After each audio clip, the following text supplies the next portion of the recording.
Let's begin this service. I am so grateful to be here. What a beautiful space. And happy to be with you again. My name is Pat Veeenema. I'm in Chapel Hill. I'm a Unity minister. So let's begin with a moment of prayer. Just settling into this space. So big, there's an echo. We're grateful to have this space to be in. Towering windows and ceiling, beautiful elements of nature, of wood and brick, both soaring and grounding.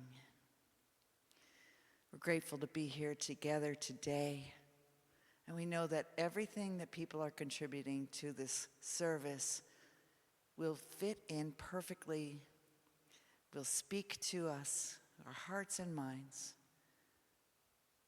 And we see this community flourishing in love, support, and joy.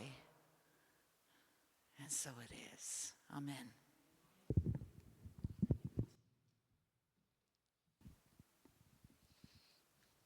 Good morning. Welcome home to Unity in Greensboro. I'm going to ask you to take a look at a neighbor and repeat after me. And for those of you watching us virtually, please know that we're saying this to you as well. And I invite you to write this in the comments so that Bobby can respond in kind. Good morning. I love you this morning. And I sure do appreciate you being here. Also, to our virtual family, we ask you to help us grow this loving spiritual community by liking, subscribing, commenting to all of our social media platforms.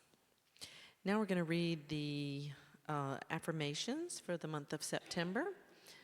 Do they have that in the bulletin, Kathy, the affirmations, or do we need to do a call and response? Okay, on the back of the sheet that hopefully you have received with the words to our call to worship song, you have the affirmations. If you do not have that sheet, please raise your hand so that Kathy can bring one out. Okay, so together. I welcome change as a natural and necessary part of life. I trust that every ending is making space for a new beginning. Do you have the Unity principles as well? Yes. Awesome. Let's keep moving on. So the Unity principles together. You don't have those? Okay, now I know what you do have. Yes, the 5 principles. There is only one power? Okay, all right, so together. There is only one ultimate power in the universe. That power is God, and its nature is absolute, unchanging good. Human beings were created from absolute good, and so our inherent nature is also good. We call the inherent goodness of human beings the Christ. Our thoughts are our creative power. Whatever we persistently focus our thoughts and feelings upon manifests in our lives. Prayer and meditation are essential elements of the spiritual life because they focus our thoughts on our oneness with God and all creation. It is not enough to know the truth. We must put that truth into action in our lives. We must live the truth we know. Now I'm going to invite you to stand, if that feels comfortable for you, and sing the call to worship song with me.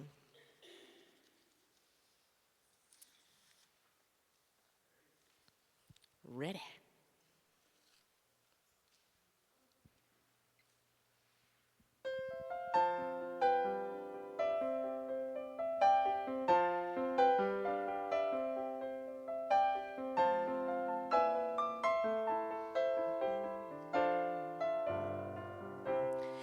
I see joy, I see peace, I see goodness surrounding me.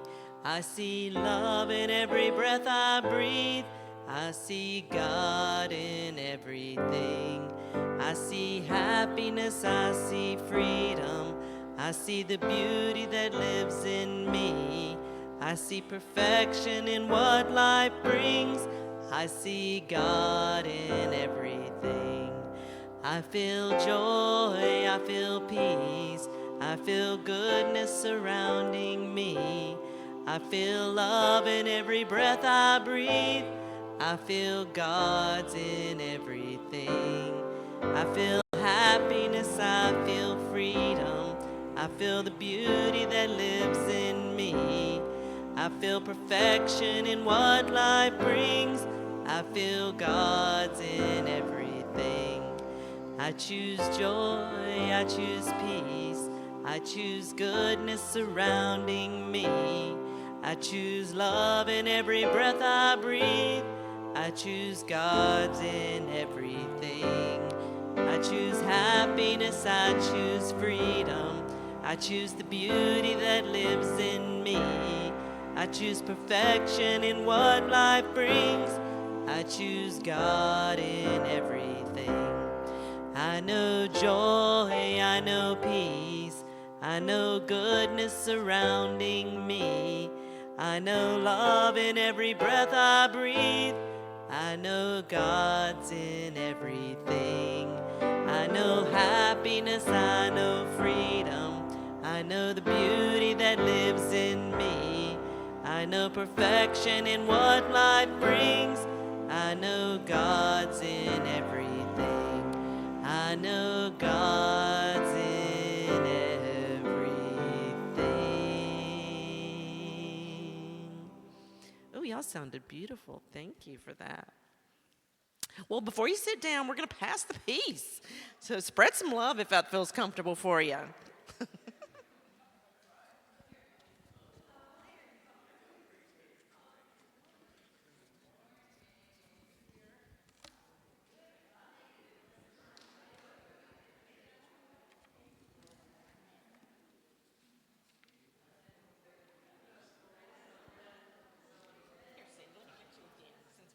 Kind of off to ourselves, we can spread love too.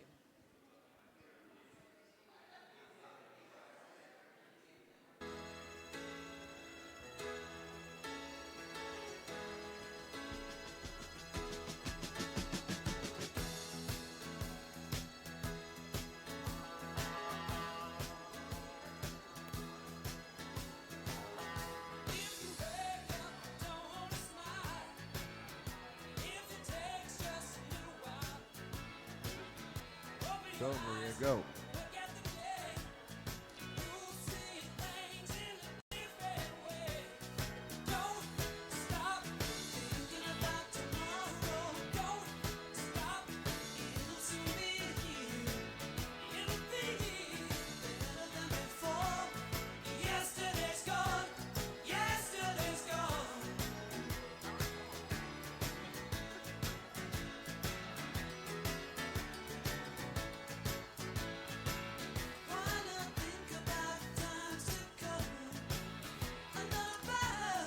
Okay, let's start to wrap it up.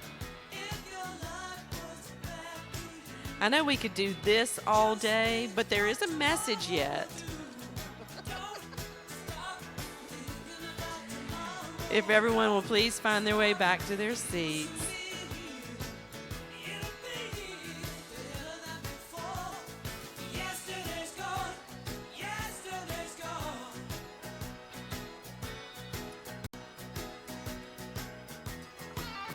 Maybe if we cut the music, they'll get the hint.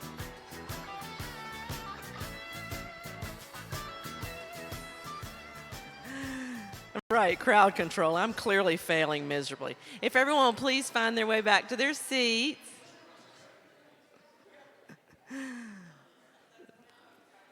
Thank you. Now I'm going to call the children to the front, or the young people. The young people.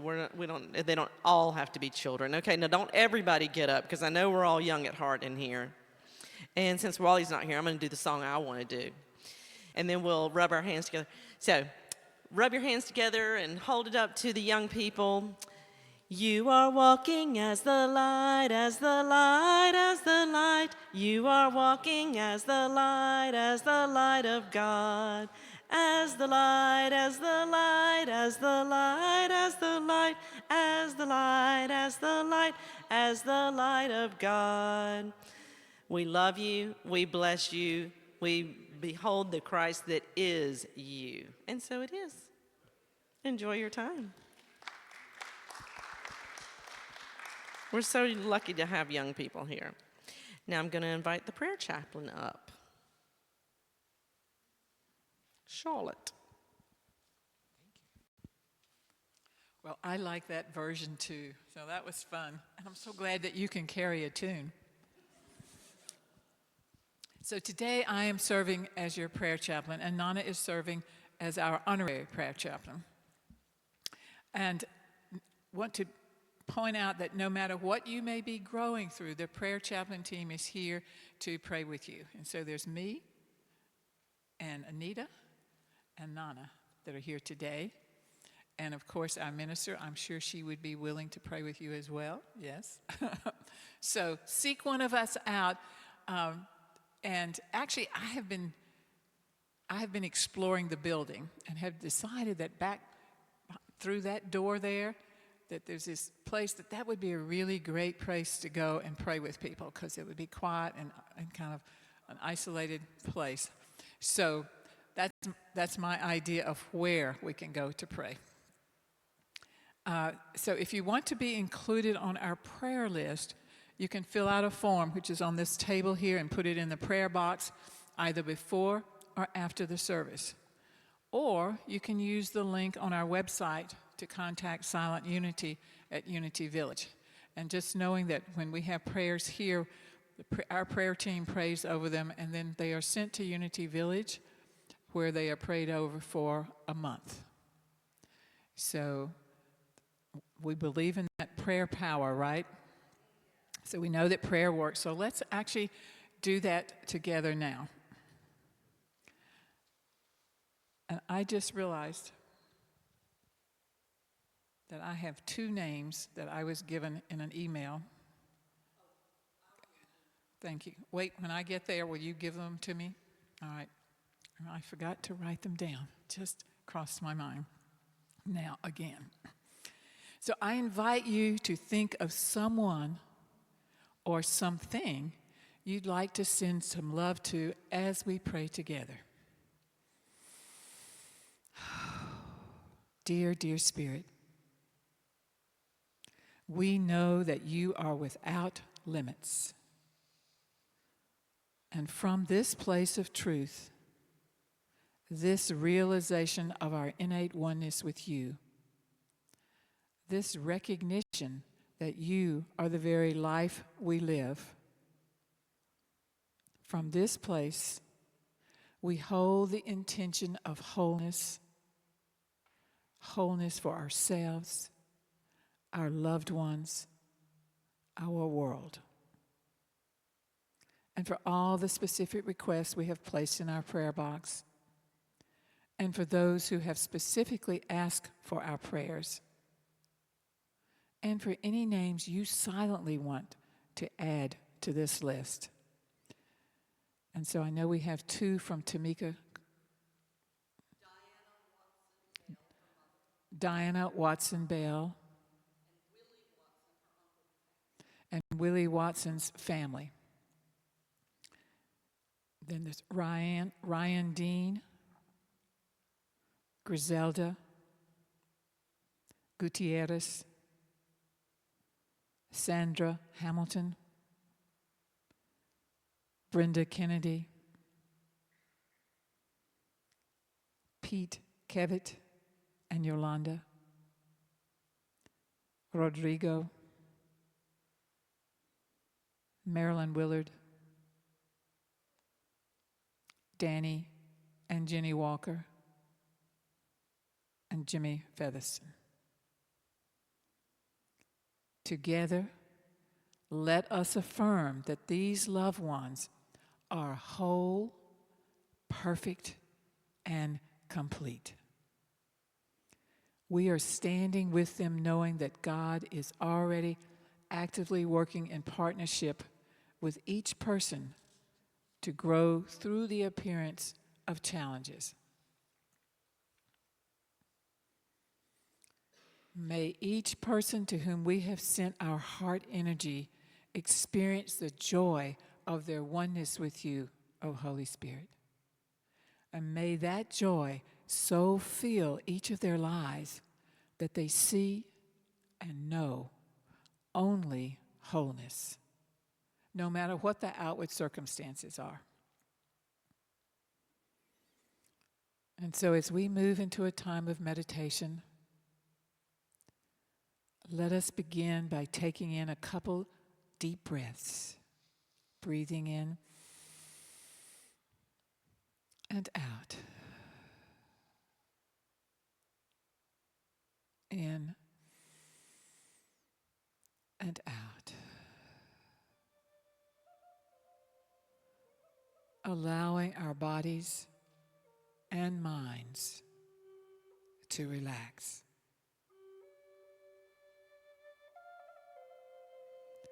With each inhale, let us welcome peace.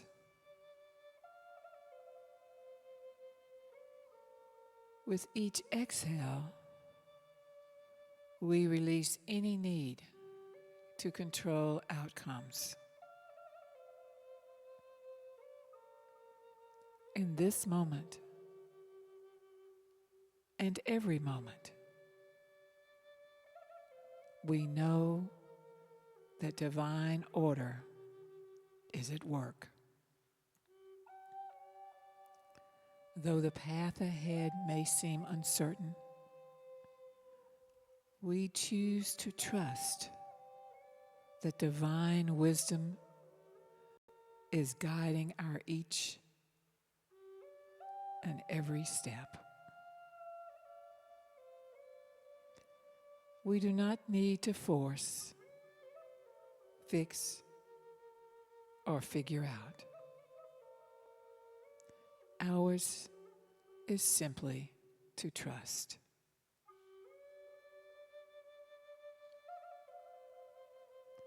So let us take the time now to feel the gentle presence of Spirit surrounding us.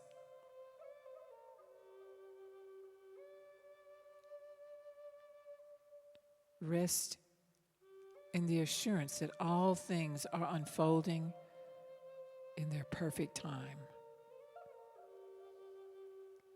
in perfect harmony.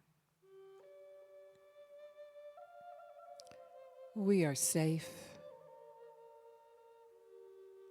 We are supported. We are held in divine love. We let go. We trust. We breathe.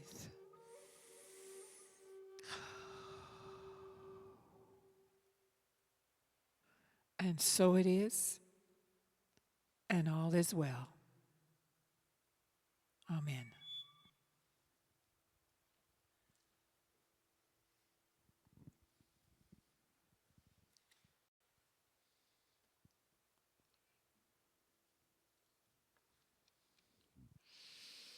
Thank you, Charlotte.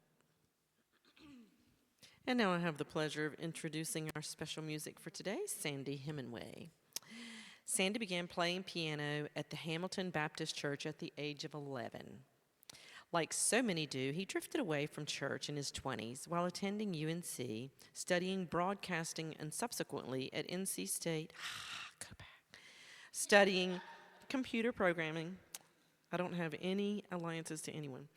Around 2000, he was drawn to Unity Church of the Triangle, where he not only reconnected with God, but also with his musical gifts and began writing New Thought, or posse music. May 2021, Sandy released his second CD, 95 Seconds of Normal, available now. Did you bring them? I don't have it pressed. Just download. Let him know if you would like. Oh, download. 95 seconds of normal available now. He is still playing regularly at a number of New Thought churches across North Carolina. Welcome, Sandy Hemingway. Thank you.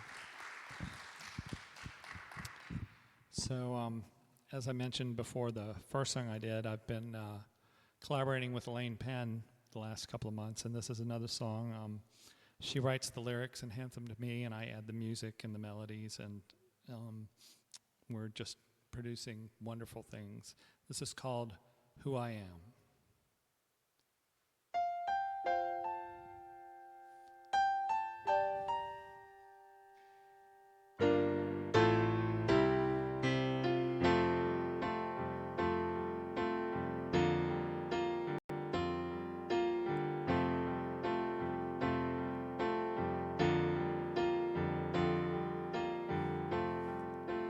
We all have a destiny. There's a place for you and me. Even with our broken parts, scars have made us who we are. I'm not crawling, now I'm walking. Here is where I stand. I feel lighter, reaching higher. This is who I am.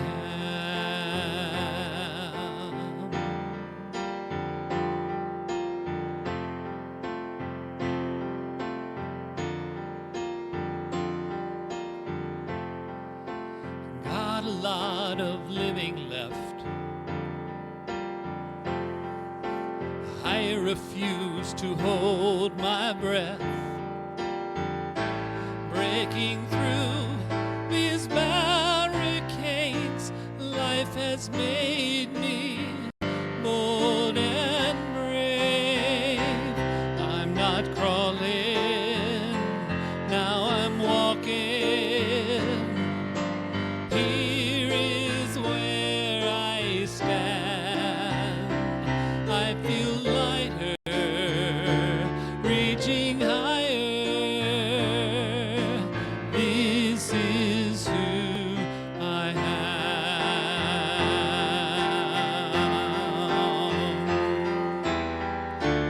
I know what my life can be. Since I've rediscovered me, I'm not crawling, now I'm walking.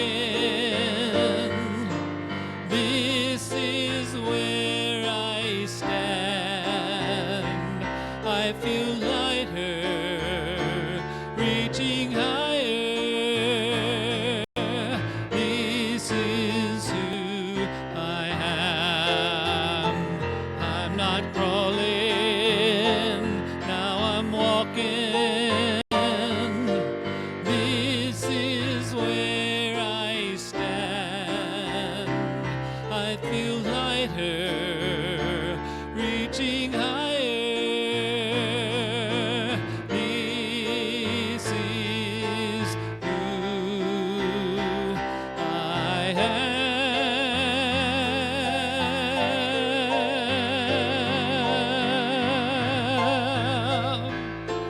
This is who I am. Thank you.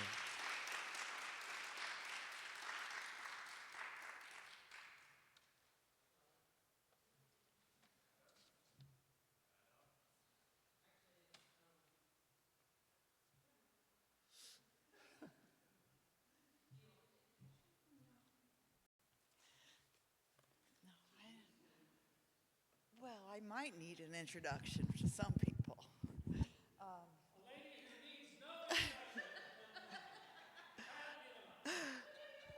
But I just met somebody who didn't know who I was, so I'm so happy to be with you again. I see familiar faces and new faces. So, who am I? I'm Pat Veeenema. I'm Unity Minister living in Chapel Hill. I come out here about once a year to speak to you or teach a class or whatever. My relationship with this church started in 2011 when I was an intern in seminary and came out to study under, it's been that long, under Catherine when she was the minister here. So in my 10-year ministry of teaching classes online for Unity preparation, I've met some of you online. Fred, who's here from Virginia, came down to see me. I'm so pleased because we were, we were close with those classes online, and it's nice to see people in the flesh. I was here last time telling my story about how I gave up all my stuff and uprooted and made a big change and talked about floating on faith, knowing that I will be supported somehow without knowing what I would do. And it's been a year now, and almost a year and a half. I am anchored in a low-income, subsidized house that for seniors in Chapel Hill, Carborough. So I'm free of the burden of money and actually am dog sitting and cat sitting, so I'm making more money than I did as a minister teaching classes. And I get to be with these lovely in these lovely houses with lovely animals, and it's like being in an Airbnb and getting paid for it. So I'm grateful. Life has amazing stories for us if we just open up to them. So here I am plunked down into this congregation after not being with you for so long, and we all know what's going on in the world, and it's just chaotic and unpredictable and unstable. No matter what your politics are, we all can agree that it's unpredictable, unstable, doesn't feel safe. We don't know what the future's going to bring. And so how do I deal with that? And I know I'm grateful that I'm older right now.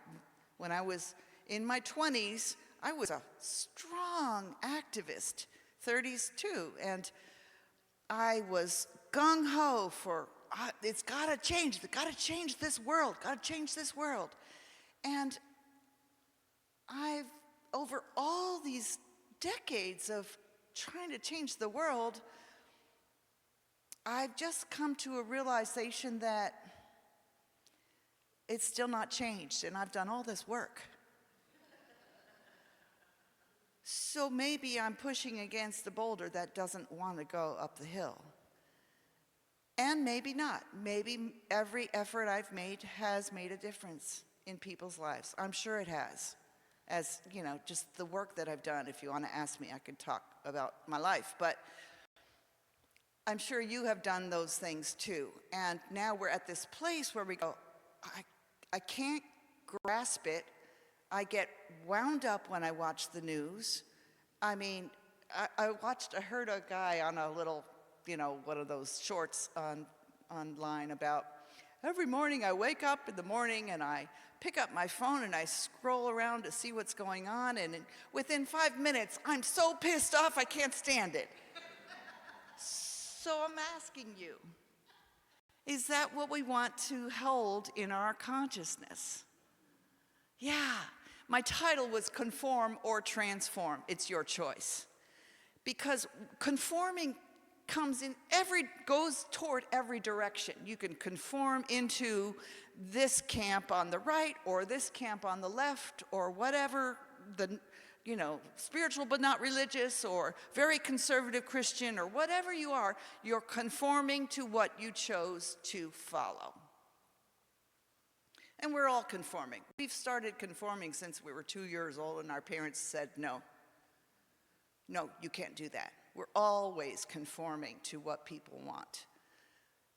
And I can't believe I'm basing this message on the Apostle Paul, because in my life I have not wanted to listen to him. But that was when I was a traditional Christian. And looking back on him now, after all the transformation I've done, I see two things that the Apostle Paul said that are so valuable. And this has been my motto, Romans 12, verse 2. Do not conform to the pattern of this world, but be transformed by the renewing of your mind. Then you will be able to test and approve, and then it gets into Christian language, what God's will is, what's his pleasing will. So want to go, then you can test and approve what is right for you to do from your inner wisdom. Okay?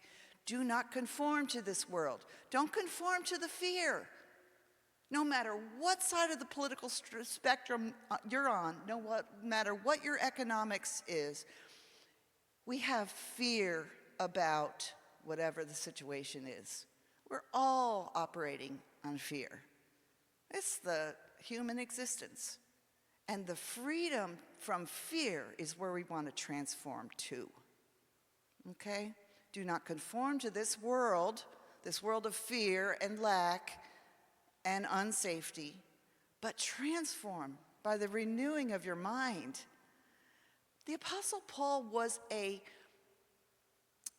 zealous, anti-Jewish guy, even though he was Jewish by blood. He was Roman, so he didn't like what those Jews and then Christians, the new Jesus movement, was teaching. He was, they're wrong, we've got to stop them. I'm going to beat them with a club. I'm going to do whatever he did. He was very violently anti-Jesus movement. And then he had a transforming experience. The road to Damascus, right? And it was a converting experience. The story goes, he lost his sight. He no longer could see this world. He no longer could see the world. And in that time of losing his sight, he withdrew. How else can you work in the world that you're a sighted person and then suddenly you're not sighted anymore? You would withdraw. And introspective. And he comes out with this, don't be conformed to the world. Be transformed by renewing your mind. Certainly that experience renewed his mind, and he shifted completely into, and the teaching that I love, the second teaching I love, and then, the phone goes dead and you have to turn it. The second teaching I love is to Philippians. Finally, brothers and sisters, whatever is true, whatever is honorable, whatever is just, whatever is pure, whatever is pleasing, whatever is commendable, if there is any excellence, and if there's anything worth of praise, think about these things. So, what are you thinking about? Are you thinking about getting revenge over someone who did something horrible? Do you think about that? Do you think about, we just got to stop those people from saying what they're saying? Do you think, I wish it would just be over? Do you worry about your future for your kids and grandkids? Yeah, probably. Is that what you're called to think about? We are called to think about, like Paul said, because he knows it from his experience, whatever is pleasing, whatever is commendable, if there's any excellence, think on those things. Shifting your mind to the possibility, to the positive, to anything that's worthy of praise. How can we do that when the world is so pressing in on us in terms of the chaos? I can't tell you what to do, but I can tell you what I've been doing. First of all, I'm learning from my professor, Robert Brummett, again. He wrote a lot of good books. And in 2011, if you were around, some of you were, we studied one of his books together, Birthing a Greater Reality, when we talked about the evolution of consciousness. This one is even further into evolving your consciousness. It's spiritual practices to transform your life. It's called Living Originally. And he's talking about originally as we say in our 5 unity principles, we were born an original blessing. That's our original place to live from. And so he's saying, how can we do that? And he gives a bunch of advice, and I can't possibly cover it all. But I do want to say the first two most important pieces he advises is self-awareness and self-acceptance. So what does that mean? Be aware of what's going on in your head. What is your mind chatter? What is the conversation that's going on in your mind?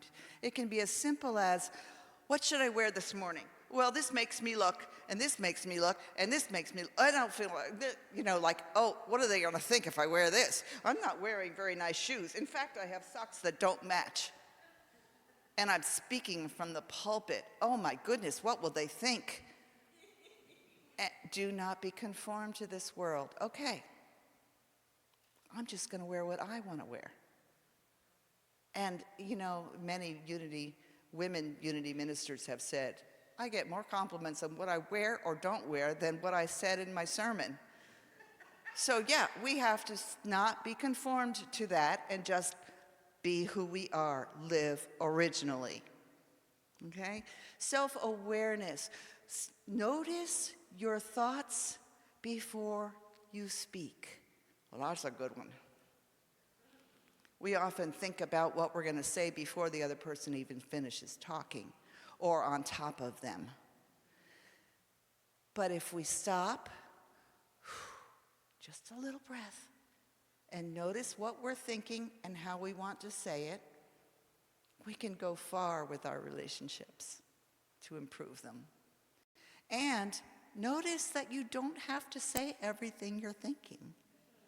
We learned that about our if any of you have adult daughters, the relationship between mother and adult daughter is really, really thin ice sometimes.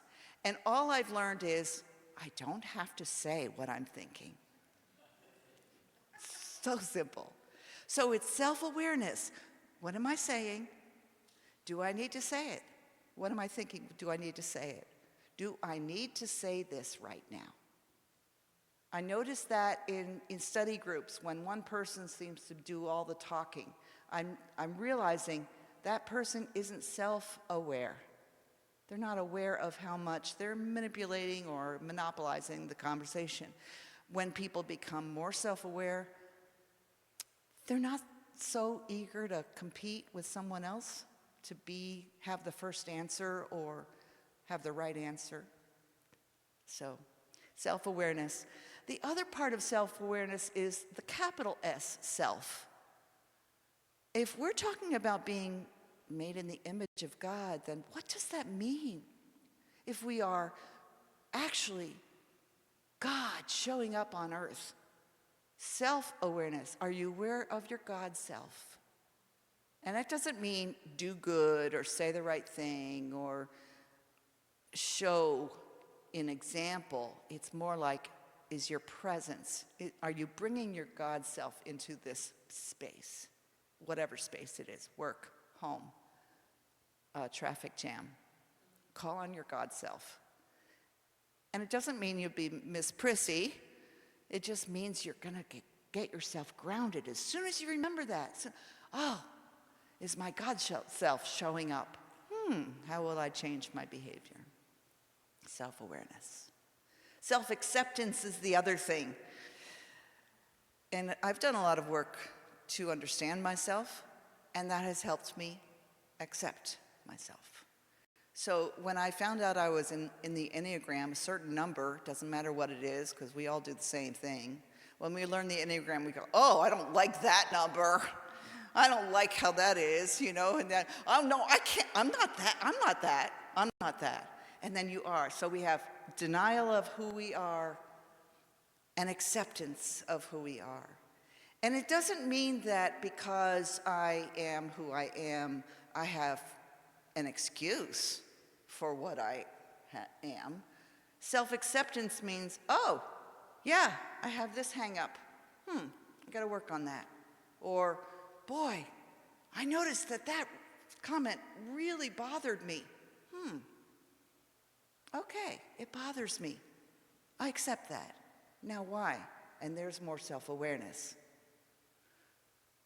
Each piece of that they go together, and Robert Brummett says, these are the key steps to being more grounded, transformed, being original, authentic, is self-awareness, self-acceptance, and that's a constant learning process. I'm always doing, oh, boy, I really had a strong reaction to that. Self-awareness. And then, oh, okay, so there's something going on. There might be something in my past or something in my present that made me react to that. I accept that, and where can I go from here? So here's 5 little things that I've gleaned from his work in order to do that self-awareness and self-acceptance work. One is, we have to have a desire to transform. We have to have a desire to unplug, to pop out of the whatever you're stuck on. I get into the politics a lot. I get into automatic blaming of others. I get into fear and desperation for the future of our country. And I have to have a desire to unplug from that, because it's addictive. You can get into it and stay in it and keep grinding through the events. You know, in 1 week, the past 2 weeks, every day has more stuff for us to get upset about. Every day, it's faster and faster and faster. The chaos, the change. So what are we going to do? We have to choose, have a desire from deep within. Do I want to unplug from this craziness? Yeah. Where can I go? I can go to learning about my spiritual self, my God self.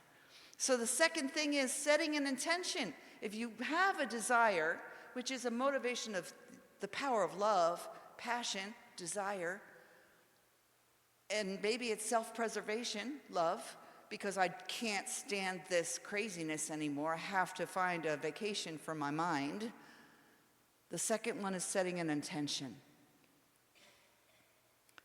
And don't say, if you're not able to really feel an affirmation that you write, you can say, I'm willing to feel this way. So the willingness is very important. That's setting an intention, activating your power of will to set an intention to shift. I set an intention to only watch an hour of the news every day, or the commentaries, or whatever yours is. You know, if you're using the phone too much and you find out at the end of the day that you've spent 6 hours on the phone, maybe because there's games and there's Facebook and there's Instagram and there's Gmail and there's everything that you can use it constantly. Pick it up, pick it up, pick it up. If you set an intention to wean yourself from all of that use, set an intention and remember it. So you better write it down, plaster it on your, when I did my huge transformation 20 years ago with Unity, it was, affirmations were plastered on my wall everywhere to constantly remind me of where I want to be mentally instead of where I have been habitually, which was victim. So I wanted to pull out of that. I had those little 3x5 cards and I wrote affirmations, put them everywhere, by the light switch, at the mirror, above the kitchen sink, so I could see them on my dashboard. I could see them as I drive to replace my habitual thought. Setting an intention is second. Third is notice your ego reactions. Ego is the personality. It's not a bad thing. It protects us from this crazy world, and it helps us plug into this world. But notice the ego reactions that are defensive, self-protective, vindictive, whatever the stuff is that makes little me try to be in charge. Notice those ego reactions. and then choose again. And this is a lifelong job. Unless you have completely transformed into, I don't know what, I think you'd probably not have much contact with people, because unless you've completely transformed, things are going to push your buttons. They're going to be like, oh, we never used to do it that way. Or, I don't know why my children are doing this. Or, I don't have enough money, so what am I going to do? These are ego problems. They're not your spiritual self problems. So notice them. I'm not against ego. I'm not against those life worldly problems. But notice them, pause, think, self-awareness, and then choose differently. Choose differently. I recently had a huge disappointment. I had thought that I was going to be doing something, and I thought I was going to be doing this for many months, and it turns out that what I thought is not what the other person thought, and the whole thing fell through. I was so disappointed, and then I was angry and blaming, and but I was watching myself do those emotions. And that's where I really pat myself on the back for the spiritual work, because I've been able to notice my ego thoughts. And I had a good friend I could vent to about it, and she would say the same thing. And you're still talking from ego, Pat. And I'd say, I know, but I still have these emotions. And that's okay. There's the self-acceptance and the self-awareness, you see? And eventually, processing it with another person, confidentially, I was able to piece it together, separate out the parts that were ego, and let go and release.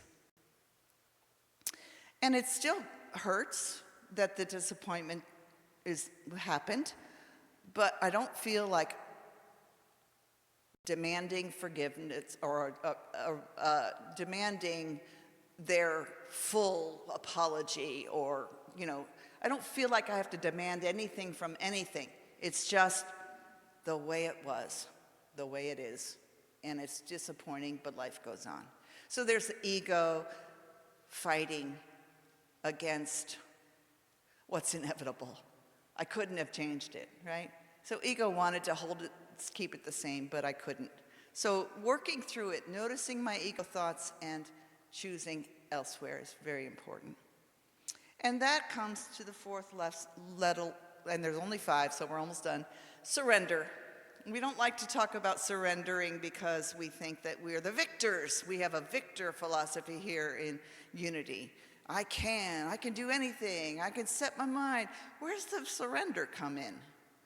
It's the ego that surrenders to the higher self. And so if you're asking God for wisdom, realize that wisdom is within you right here. So what are you surrendering? The ego mind. Tell her to be quiet for a moment.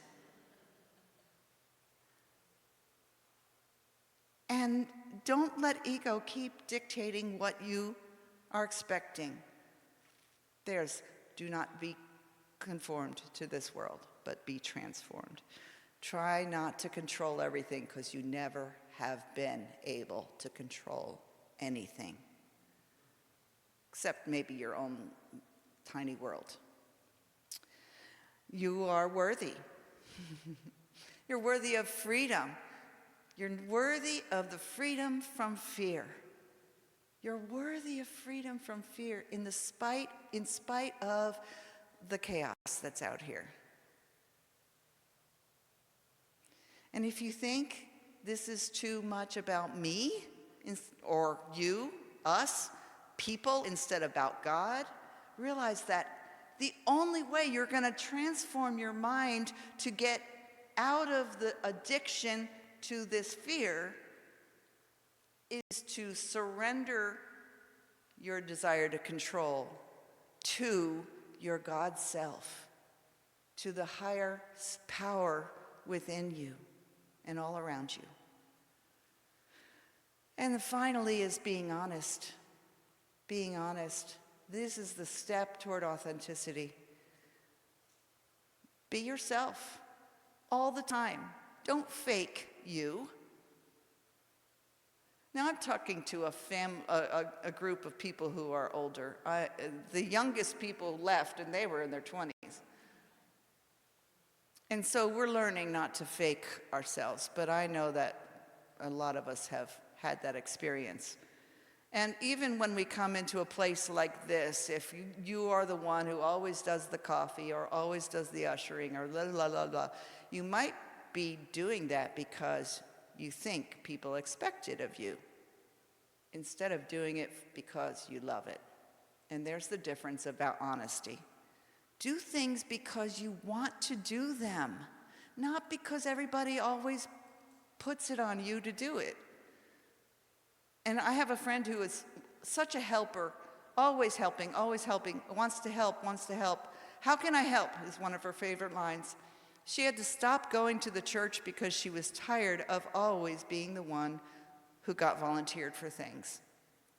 And in the years that she has left being part of a congregation, she has learned that she doesn't always have to help everybody.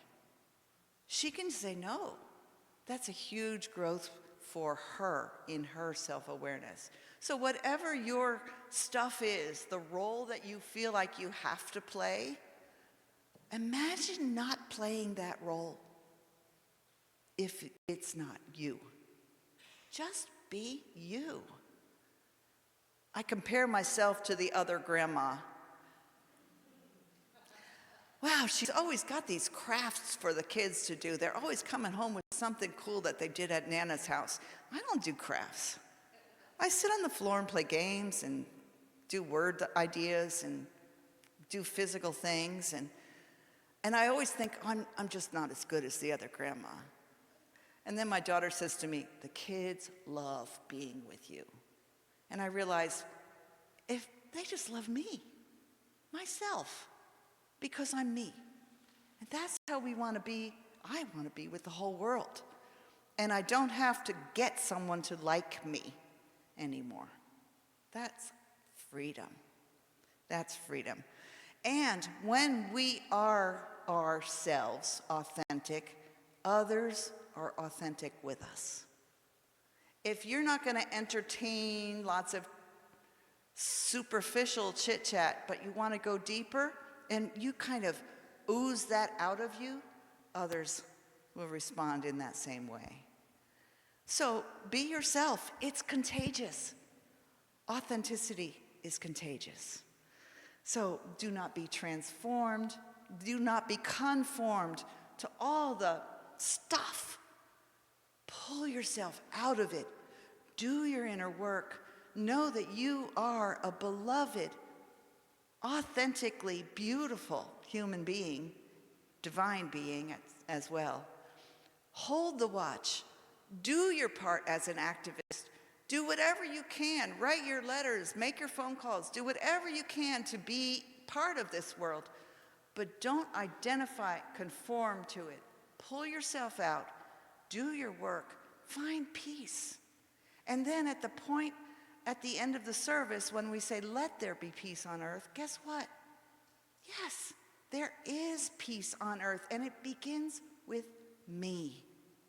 With God as our Father or Creator, or how we say it, we are all brothers and sisters, and peace begins right here with me. I need to start it with me in order to experience it. The world out there cannot give me peace. Only I can, through the power of knowing my inner powers. Thank you. Namaste.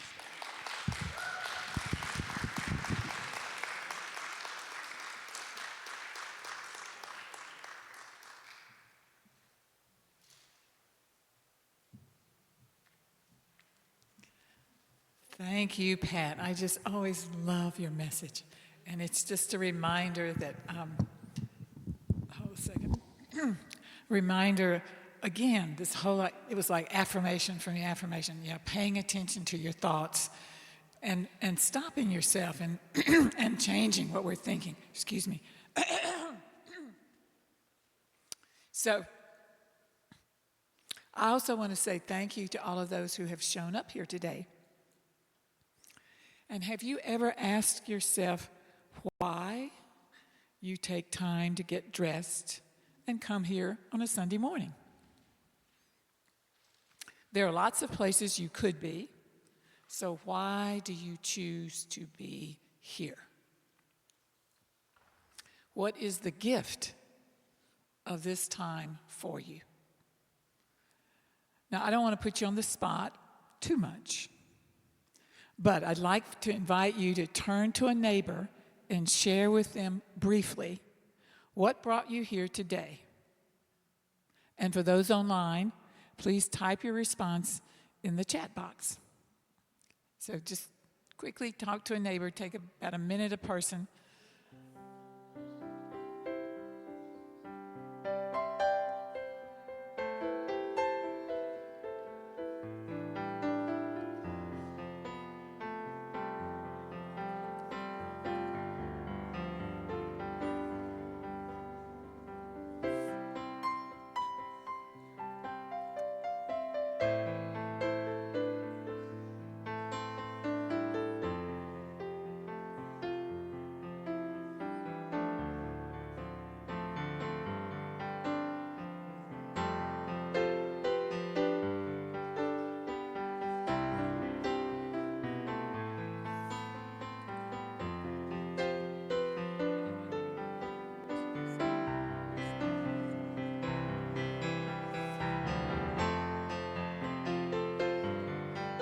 Okay, I'm going to ask you to wrap it up, but I hope you've been able to share.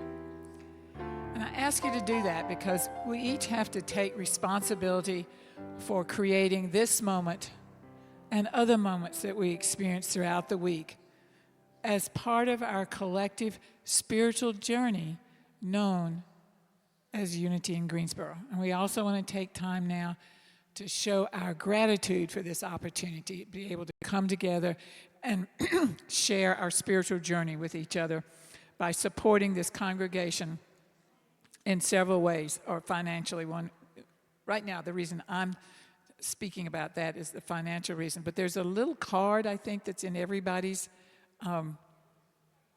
bulletin, thank you for the word, that talks about the different ways that you can give.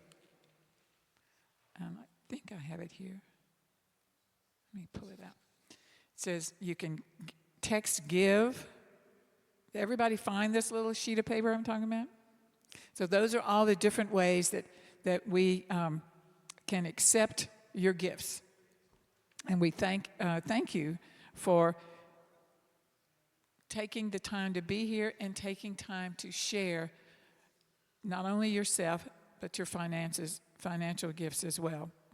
And the ushers have been going around, and hopefully are y'all done, ushers? Where are my ushers? Okay, so if the ushers could come up here.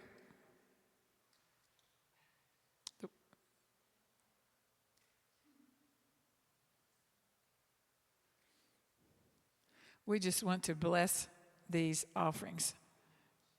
So if you're going to, do I do that first? I think, yeah. So first, let's say, divine love through me blesses and multiplies all that I have, all that I give, and all that I receive, and I am grateful.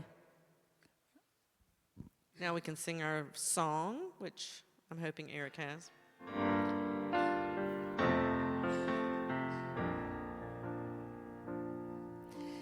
Thank you, God, for everything.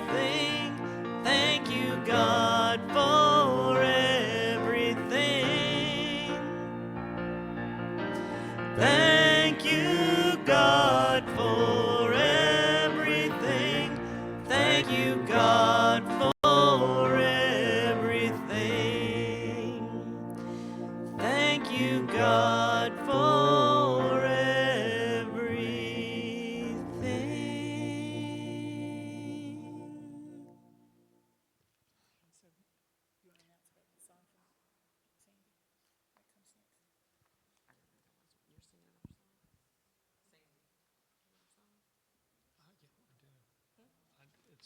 recording this is after the events. I'm doing the announcements. Okay. So now I have some announcements, which you can find on the back of the little piece of paper that had our call to worship song. I saw one or two visitors, and I know our ushers have already done their jobs and given out the welcome packet. We do invite you to fill out the comment card inside of that packet, and there are pins up here, so that we can stay in touch with you and keep you abreast of all the exciting events that we have going on, some of which are online, so if you're traveling, you can still watch them online with us. Family Game Day. Join us for fun-filled afternoon of board games from our full Game On Greensboro library. Bring your family and friends on Friday, September 27th. I think that's this coming Friday, right? Yeah, this coming Friday. From 12 to 3 p.m. in the training room. That's Saturday. I think that's Saturday. The 27th is Saturday, yes. Okay, so it's Saturday from 12 to 3 in the training room for free play and laughter. All ages are welcome. The Abundant Mindset with facilitator Linda Dunn is going to be held Sunday, October 5th at 11:30, and the suggested love offering is $5. Is there really enough of everything for everybody? What prevents us from seeing the abundance in our world? And let our chaplains pray with you for whatever you may be growing through. They would be delighted to do that after the service. And finally, Sandy Hemingway. So to put a final point in on Pat's wonderful sermon, I'm normally a very pleasant person. But there has been one place in my life where that's not always the case, and this is true of a lot of people I know, which is the automobile. So for most of my life, if somebody cut me off in traffic or something, then I would practice my sign language skills and pull out the vocabulary that I kept hidden. And I realized that this was not making my life any better. And so what I realized was that that reaction of anger and fright and whatnot is fear, and it's to keep me alive. And so it's like it speeds up the reactions. When you get cut off, your reactions get faster. You avoid the actual accident, and it should be over, except the emotion is there. All of that energy is there, and it has to go somewhere. And I realized I didn't like where it was going. And so not when it was happening, but at some point after I was far away from one of those days where I fumed for 2 hours after traffic, I said, I shouldn't be angry after the accident is missed. I should be grateful. It wasn't an accident. And so I said, next time I have a near miss, I'm going to be grateful. And it wasn't easy, and it didn't happen immediately. But since I was in traffic every day, it happened enough where that trigger happened. That trigger that makes you angry, that turns off your thinking mind and turns up the emotions. And because that trigger was regular, more and more, I got so, yeah, I would cuss in the moment, and then I would say, thank you, God, there was no accident, and help this person get home safe. And suddenly my day was better than it was before the accident. More than that, I realized other cases outside of the car where something made me angry, I would start to go, what can I be grateful for? And it's changed my life. And this last song is one that Elaine wrote the words for, and I don't think it could be any more appropriate than for the message we just had. And Pat started off the sermon mentioning her last sermon started with faith. Well, I have different ways I write music, and when I had these lyrics in front of me, it's like, okay, I need a melody. And sometimes I pick a word, and I spell out that word on the piano, And that's where I start my little melody. And the word that I chose for this particular song, even though it isn't in the song, was faith. And faith spelled out, that's faith spelled out on the piano. And so that's how this song started.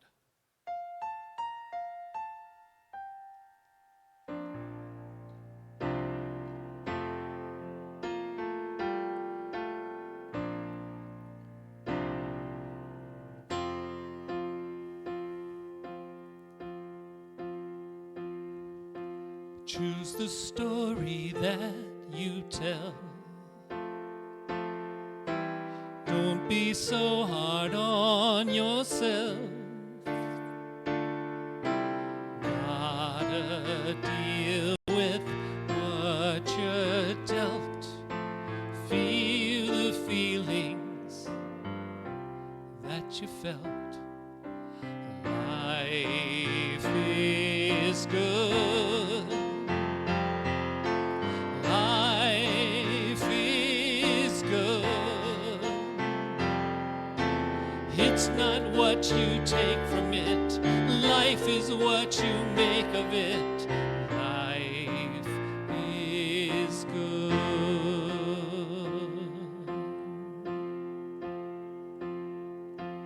Life can seem like such a mess. Don't you know it's all a test? We all need a place to rest. Then we push to be our best. Life is good. Life is good.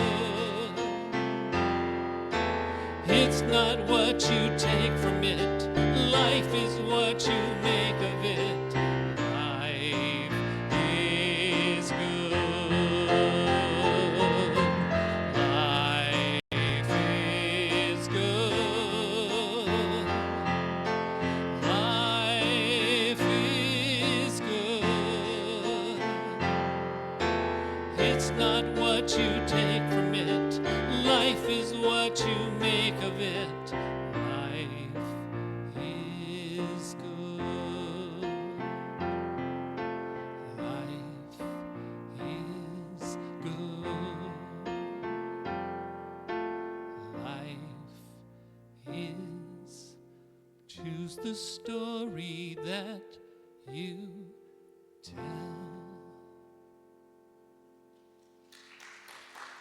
Thank you.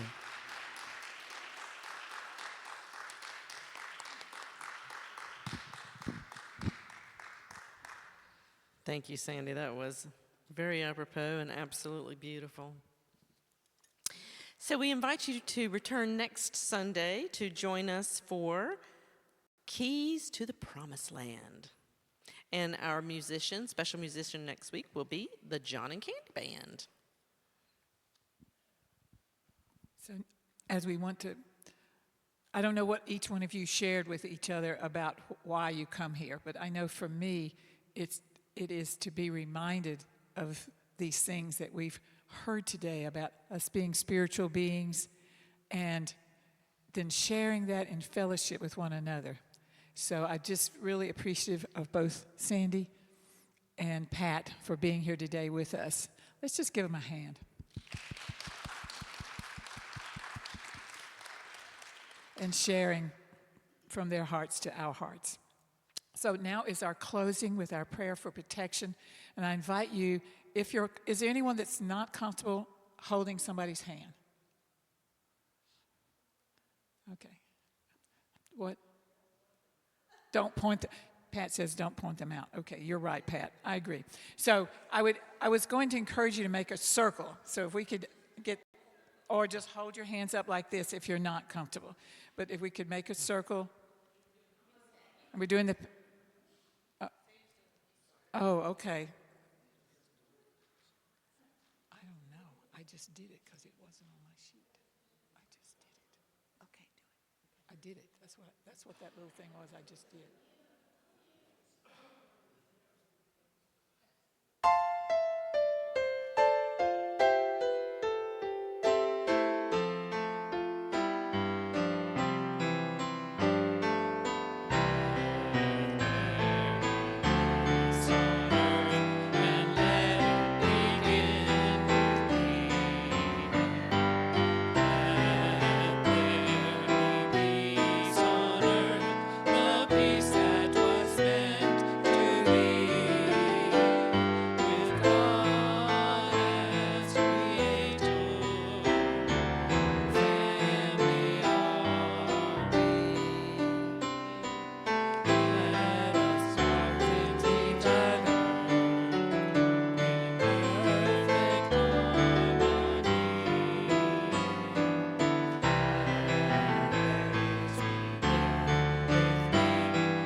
The light of God surrounds us. The love of God enfolds us. The power of God protects us. And the presence of God watches over us. Wherever we are, love is, peace is, light is.